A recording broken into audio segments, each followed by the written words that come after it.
back to everybody that came on the stage. I understand how tense and crazy it can be speaking in front of a bunch of strangers. But the beautiful thing about all of us is that we have one common goal, is that we're all growing every single day, trial and error, putting our lives on the line to really build who we are and what we stand for. So, with that being said, my name is Brian, Financial Trapper Robinson, and that's with a Y. I do spell it correctly, not with an I. I'm banging on anybody who spells with an I. Yes, I am. All love, though. So, my specialty, what I do is I help build coaches, entrepreneurs, let me say that one more time, business owners, entrepreneurs on how to get 10x in business funding by either starting or growing your business by utilizing your personal and business credit. Yes, credit. For some of us, when we hear that word credit, it's like scratching a chalkboard, okay? I am one that really prides myself on my name more so than me making money off of what I do. So I like to give a guarantee that I will get you results in a period of time. Therefore, my clients that don't know me or that do know me can feel comfortable that they know I'm going to do the very best I can to get the results that I can guarantee that I see that they can get. So one thing I want to put out to all you guys is, what can you guarantee the people that you network with or that your future clients are, were you willing to put your name on the line to give those results that you painted that beautiful picture in the beginning, right? Every time we have a conversation in the beginning, it's all nice, simple, beautiful, but then when we get in the trenches and we realize something's not going right, or how can we figure this out, are you willing to stay consistent and bet on yourself that you can deliver? So one of my big things, I like to always over-deliver and under-promise. Over-deliver, over-deliver, under-promise. So with that, I always like to give away free value, right? Just like what you were just saying, Ms. Promise, beautiful. I always offer everybody a free credit assessment. That means I will be on a Zoom call face-to-face for 45 minutes to 60 minutes to make sure that you're educated on what goes on with these bureaus, okay? It can be extremely confusing. A lot of people have bad energy when it comes to these credit bureaus and your credit. I did for many years, because in my household growing up, credit was non-existent, okay? I'm the one where I found out I had a cable bill in my name at 10 years old, okay? If we can relate. So we don't want to do that to our kids, right? That's crazy. But at that time, my parents didn't know no better. And there was nobody there or them either seeking the information. So my ultimate goal is with this community is to build awareness of financial literacy on how you can utilize it to take your business to the next level. The number one thing that kills anybody's business dreams, what you're working on, is lack of funding. Can we all agree on that? Right? So, man, how are we going to get this funding? How are we going to get this funding? It's extremely simple, and it starts with your personal credit. So I'm going to give you guys a thing called the adult report card, the perfect adult report card. I coined that phrase because there are 6 topics, 6 subjects that you must have that banks, lenders, mortgage companies, car notes, anything that basically runs your personal social security number to get approved for something, they look at these things called data points, right? Data points. And most of the time we're like, oh, I got a 650, I have a 680, 750, etc. If you don't have the right data points, you will not get what you're looking for, right? So the first data point, the first subject, everybody's been to school, middle school, high school, 6 classes, right? So with the data points, we have number 1, first period, credit history. Your payment history. Payment history must be 100%. No late payments. Okay? If you feel that you cannot stay on top of your payments, communicate. Call these creditors and let them know that you're actually having a tough time or something is going on, and believe it or not, they will work with you. How do we know this? What do we usually do when we fall behind? We run away. We don't say, oh man, man, you know what happened? I hear so many stories when I see derogatories and collections. I'm like, yo, tell me what happened. Oh, man, well. And there's no communication, because one thing we must understand, when we get on the phone, either with the bureaus or with these creditors, you're speaking to human beings. They're not AIs yet, at least not to my knowledge. So they can relate if you have an understanding and explain your story, and do not be afraid to be vulnerable. What is it to you to get what you really want? What are you willing to sacrifice? If I have to put down my pride and ego, I just lost my job, I had a family emergency, right? We all deal with these things, so you don't have to act like you're superhuman. We all run into bullshit, all of us. It's just how we handle it is what separates us from everybody else. Period. Okay? So, first subject, like I said, payment history, 100%. Second, credit card utilization. Woo! Everybody says 30% typically, right? Typically, when I tell my clients credit card utilization, I tell them you want to get it all the way down to 10%. The biggest reason why I say 10% is because you're going to develop what I like to call financial behavior habits. Come on. When we get that bonus money, we know about the W-2 bonus that we get once a year. Most of the time, we can all relate, is went to some bullshit. Okay? What, you know, it might be a $3,000, $5,000. You know, you got the aunt with some kids. Hey, if you know, you know. Come on. You get that bonus. You might get 19 grand. Right? But we're not planning for that. It's like, oh, I just got this lump sum, so let's go crazy. I'm going to go get that car, baby. No, you must change your habits and how you receive the money. First thing you must do is pay yourself first. That's either 10 or 20% of whatever that income is. That can go towards your savings or to reinvesting, like my man said, to the business or into yourself to educate yourself more so you can dominate at what you do, right? So with the credit card utilization, also with the payment history, that's 35% of your score. One late payment, no matter what it's for, no matter the price, it could be for a Netflix bill. If that thing's late and they're reported to the bureaus, 35% is coming off whatever your score is. Credit card utilization is 30%.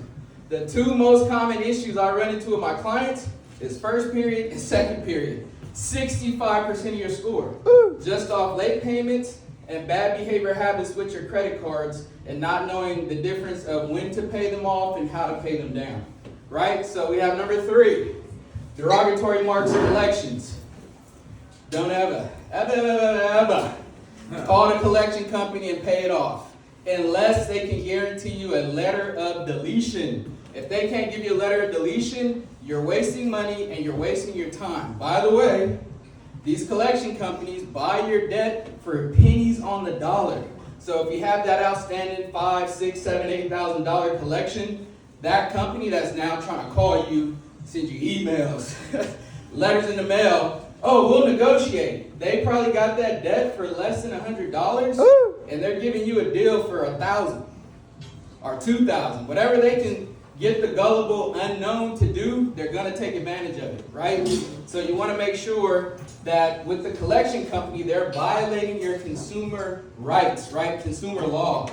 What that means is that the creditors are not legally able to send your personal information without your consent to the collection agencies.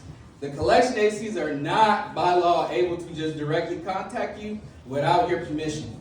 And the best way that you can get rid of the collections is because they must have your actual document that you signed with the original creditors. Let me tell you, 9 times out of 10, they do not.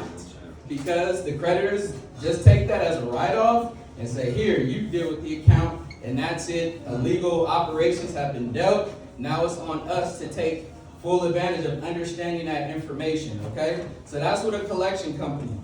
So, number 4, you have mixed accounts, right? You want to have different positive mixed accounts. That's either a revolving credit card, a charge card, or you have a car note, rent, mortgage. Even if you have accounts like at RC Willey, furniture stores, anything that's able to just report to the credit bureaus, right? You want to have at least 10 positive mixed accounts. Therefore, you're showing whoever you're applying for to get approved for that you're responsible for dealing with a variety of different accounts. Make sense? Good? Got it? Cool. Yes. So, number 5, history. What is your age, your credit age? A lot of people like to say, trade lines. Get these trade lines. This is the only thing that trade lines are good for, is helping your age. You want to have at least 5 years or older of credit age to show these different lenders and banks that you're responsible over this period of time, bare minimum. You can get grandma, uncle, mom, dad, if they had a credit card in 98, they can add you as an authorized user and you will get that history. But if they're not responsible with that credit card, it will ding on you that your credit card utilization is terrible too. So be very careful of who you select or who you ask to become an authorized user or vice versa if you want to help somebody out with their credit age history. Okay? Number 6, hard inquiries. Are we applying too much? Are we applying too much without fully knowing what our credit score is, without knowing our data points? If you have over 3 hard inquiries, you will be looked at as you're frivolous and you're desperate. The only way you don't look that way is if they're by 3 credit cards, which with credit cards, those hard inquiries stay on your report permanently until that card is closed, which you don't want to do. Because if you try to remove those hard inquiries, they'll shut your whole credit card account down, right? That's how they keep everything connected legally, and they're able to just track that that's what you got approved for with that credit card. But other hard inquiries, if you go to the dealership, I'm going to give y'all some free game right now. Do not apply at a dealership ever again after today. Go to a credit union or a relationship bank that you have currently and get a pre-approval for the type of car that you want to get approved for. Therefore, you will find out without getting a hard inquiry if you're ready to receive that type of loan. Do not go to the dealership. If you have Santander, I'm taking a shot. If you have Santander on your credit report, that means you got taken advantage, you got took on a wild ride. That dealership, I got approved. Your interest rate's probably over 20%. You got a car that said it was $15,000.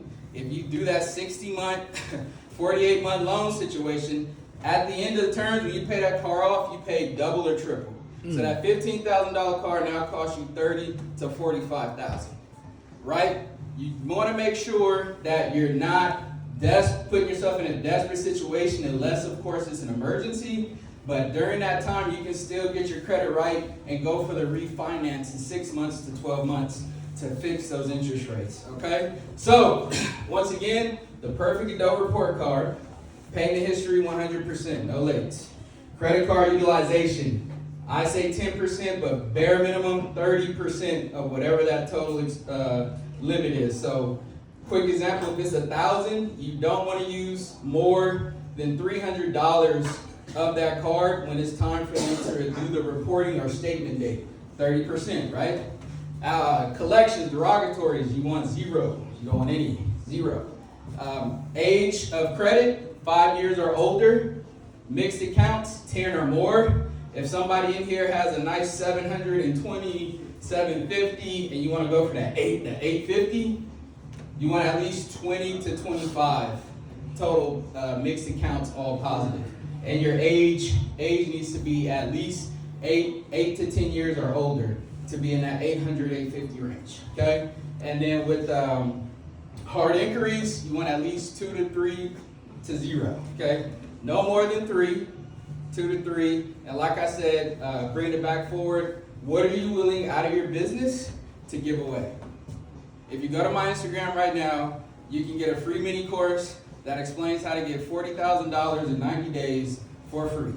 And if you have questions, I will answer those questions. Why? Because I'm never desperate for a client, and I want to make sure, just like my man said, you're leaving that lasting impression. Like, wow, I felt no pressure. If any of you guys ever talked to credit people before, a lot of people feel sketchy, like, oh, I don't want to share my information with that guy. Wait a minute. So I am here to take a stance against that. It's a lot of work, but once again, greatness is not built overnight. That's this microwave syndrome that social media puts us in. It's a illusion and delusion, okay? It's gonna take time to build greatness. If you have an assignment to eat an elephant, you cannot eat it in one bite. You have to chop that fucker up bit by bit. Excuse me for any animal cruelty, just an example, okay? But piece by piece, and able to accomplish that. And if that's what you have to do, you have to understand it's going to be the better. The higher you get in your business, the more issues, the more problems are coming. But understand, that's just character building activities. As long as, like my brother Steve said, you don't quit. Come on. Don't quit. We all know somebody that had a great idea or was super skilled, better at us at something, was doing it, had the network, had everything going on, the parents to bless them, the connections. But what were they missing? Work ethic, longevity, consistency. Come on. And with that being said, thank you very much for your time. Art, Yeah.